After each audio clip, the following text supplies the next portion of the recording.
இப்போ என் வாழ்க்கை ஹாப்பியா இருக்கு. அதனால எப்பயும் கோ வித் த ஃப்ளோ தான். என் வாழ்க்கை எதை நோக்கி போகுதுன்னு எனக்கே தெரியல. என்னோட வாழ்க்கை வந்து ரொம்ப கொடூரமா போயிட்டு இருந்தது. லைஃப் வெறுப்பாதான் போகுது. லவ் ஃபீல் தான். எங்க வாழ்க்கை ரொம்ப நாசனமா போது மாத்திருந்தேன் எங்க வாழ்க்கையே. யாருமே வந்து நம்மளோட பிரச்சனை நமக்கு தான் தெரியும். யாருமே வந்து நமக்கான ஒரு ரெஸ்பான்ஸ் கிடையாது. என் வாழ்க்கை வந்து ஆவ நோக்கி போகுது. அதான் உண்மை. Time waste. இப்போ வந்து போயிச்சே ஐயோ இல்லையேன்னு சொல்லி நினைச்சிட்டே இருந்தோம்னா இன்னும் நமக்கு மனக்கவலை அதிகமா தான் ஆகும். யார் தானே அப்படின்னு சொல்லிட்டு விட்டு போயிட்டே இருக்கணும். நம்ம வந்து நீ நல்ல ட்ரெஸ்ஸு சந்தோஷமா இருக்கும் லைஃப்ல. அதை வந்து நம்ம வந்து அதை யோசிக்கவே மாட்டோம். நம்மளை விட கீழே இருக்கவங்கள பார்த்து நம்ம லைஃப் ரொம்ப சந்தோஷமா இருக்குன்றது சந்தோஷப்பட்டுக்கலாம். நம்ம என்ன பண்றோம், எப்பயும் நமக்கு மேல இருக்கவனை பார்த்து நம்மளால ஏன் ரோல்ஸ் ராய்ஸ்ல வர முடியல, அதுக்காக உழைக்கலாம், அது தப்புன்னு சொல்லலை. பட் அதை பார்த்து நம்ம பொறாமப்படுறதோ அதை நினைச்சு நம்ம வருத்தப்படுறதோ டைம் வேஸ்ட். என் வாழ்க்கை எதை நோக்கி போகுதுன்னு எனக்கே தெரியல. அது மாட்டிட்டு போகுது, நானும் கூட போயிட்டு இருக்கேன். மற்றபடி வந்து லைஃப் இஸ் அ சைக்கிள் தான். அது வந்து நல்லது வந்து ஒரு ஃபியூ டேஸ் இருக்கும், கெட்டது ஒரு ஃபியூ டேஸ் இருக்கும். நம்ம என்னன்னா வந்து ஹாப்பினஸ் மட்டுமே வந்து நினைச்சு, happiness is an illusion actually.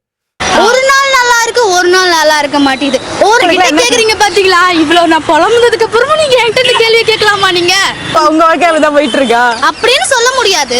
என்னதான் நான் வந்து விழுந்தாலும் சரி எப்படியாவது ஏஞ்சி நிக்கணும் நான் ட்ரை பண்ணி ஒவ்வொரு நாளும் ஒரு ஸ்டெப் எடுத்து வைக்கிறேன்.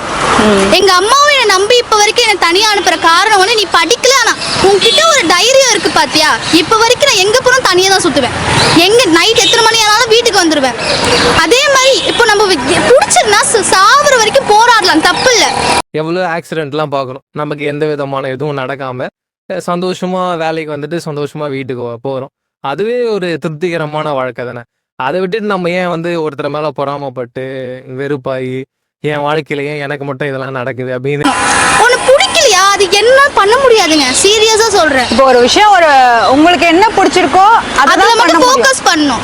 ஃபோக்கஸ் பண்ணணும் மீன்ஸ் அதுக்கு 4 வருஷம் அதை ட்ரை பண்ணிட்டு இல்ல 1 வருஷம் 2 வருஷம் ஃபுல்லா ட்ரை பண்ணிட்டு வரல, திருப்பி அதான் வேணும்னா எங்க அம்மா இல்ல நானே தொடப்பட்டு வச்சிருப்பேன்.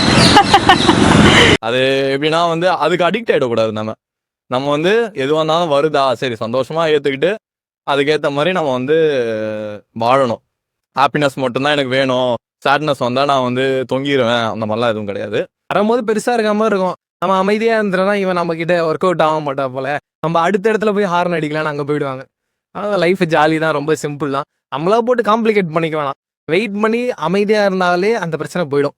அதனால யாராக இருந்தாலும் அமைதியாக இருங்க. அது பாட்டுன்னு அது போயிடும், நம்ம பாட்டு நம்ம வேலையை பார்க்கலான்றதான் என்னோட சின்ன கருத்து நம்ம லைஃப்ல திருதி. ஸோ எது வந்தாலும் பார்த்துக்கலாம், என்ன பெருசாகிட போகுது அப்படின்னு சொல்லிட்டு ஒரு இதில் தான் போயிட்டு இருக்கேன் நான். அடுத்து என்ன பண்ணலான்னு பாருங்க. இது நம்மளுக்கே நடக்கிறது இட்ஸ் லைக் உங்கள் கையில் எதுவும் கிடையாது. அது நடக்கணும்னு இருந்தால் அது நடந்து தான் ஆகும். ஸோ அதனால என்ன பண்ணலான்னா அடுத்து என்ன பண்ணலாம், உங்கள் கையில் இருக்கிற விஷயத்த நீங்கள் பாருங்கள். எக்ஸ்டர்னல் ஃபேக்டர்ஸ் இப்போ ஒரு சிலர் ஒரு சில விஷயம் பண்ணுவாங்க, ஒரு சில விஷயம் தானாக நடக்கும். அது உங்கள் கையில் இல்லாதப்போ வந்து அதை நினச்சி ஃபீல் பண்ணுறதுல என்ன யூஸ்? ஸோ அதனால நான் என்ன சொல்லுவேன்னா, நீங்கள் வந்து உங்கள் கையில் இருக்கிற விஷயத்த பார்த்து அதை வந்து இது பண்ணுங்க. Every action as a reaction மாதிரி தான். ஸோ நீங்கள் பாஸ்ட்ல வந்து ஏதாவது பண்ணியிருப்பீங்க, அதுக்கான இதுதான் இப்போ நீங்கள் அனுபவிக்கிறது. ஸோ அதான் நான் சொல்லுவேன். நானும் மீடியா ஃபீல்டில் ஆசைப்பட்டு தான் இன்ஜினியரிங்கை கோட்டை விட்டேன். நான் வந்து ஆசைப்பட்டது மீடியாவில் ஒரு ஆர்ஜே ஆகணும்ட்டு. ஆர்ஜே ஆகணும்னா டிகிரி வேணும்ல, அந்த கூமுட்டை அதை பற்றி அப்போ யோசிக்காம இப்போ டிகிரியை டிஸ்கண்டினியூ பண்ணிட்டு இப்போ கரஸில் போட்டு படிக்கிறதுக்கு ட்ரை பண்ணிட்டு இருக்கேன். இதுதான் இப்போ கரண்ட்டாக நான் பண்ணுறது. இப்போ அதுக்கு பத்தாதுக்கு அடிக்கடி வந்து மூவி ரிவ்யூஸு பப்ளிக் ரிவ்யூஸ்ன்னு போய் எடுத்துட்டு இருக்கேன்.